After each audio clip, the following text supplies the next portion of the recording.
Now it is my pleasure to introduce Justice Allen, who's our stewardship speaker for today. Justice is a part of the Peer 23 group, which is the 20s and 30s group. And so, Justice, thank you for your willingness to share. Yes. Oh, I'm not that short.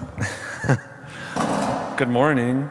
I'm Justice, like Jack just said. In case you couldn't tell, I am a member of our choir. I did not bring these robes from home. These are not my at-home robes. I still feel the need to introduce myself because I've only been at Ascension for a year at this point.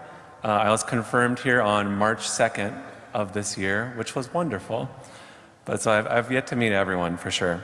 When I first came to Ascension, I was very much coming from out of the wilderness, if you want to use an Old Testament idea, right? So my 20s were mostly spent avoiding thinking about church and definitely avoiding thinking about God or how I felt about this whole thing, right? But at the start of 2024, my life hit this particular low. It was like all these things that I had spent years building up and thinking I had figured out fell apart in one day, very spectacularly. So in one fell swoop, I found myself outside of the social circles that had defined me, outside of all the labels that I had built up and the identities that I had been a part of. And I, due to circumstance, also lost a lot of what I owned physically, in the real world, so to speak. So when I came to Ascension, it became this place where I could start to put those pieces back together, right?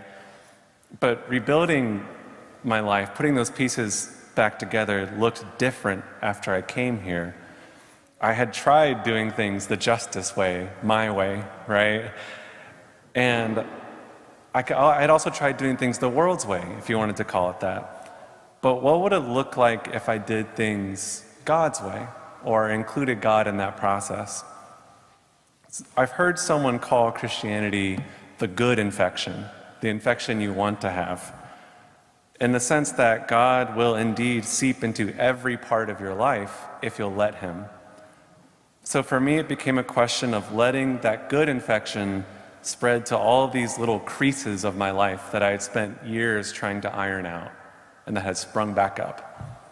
C.S. Lewis once wrote that nothing that you have not given away will ever really be yours.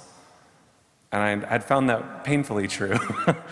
Part of that good infection process was letting God affect the way I thought about money and time.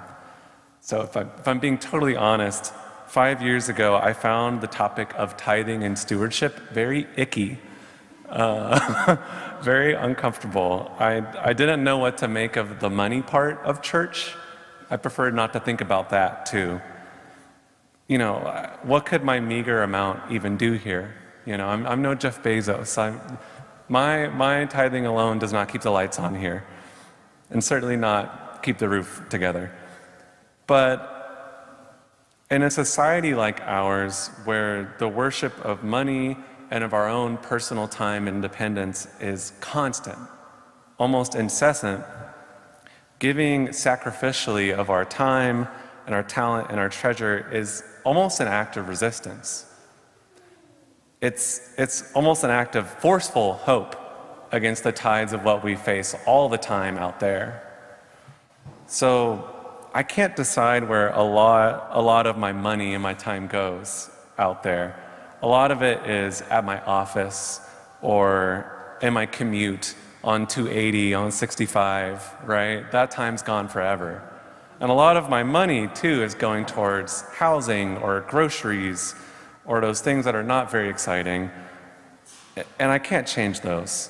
But the time, talent, and treasure I give here is a willing submission. It's a chance to take part in something instead of being dragged along by our society, right?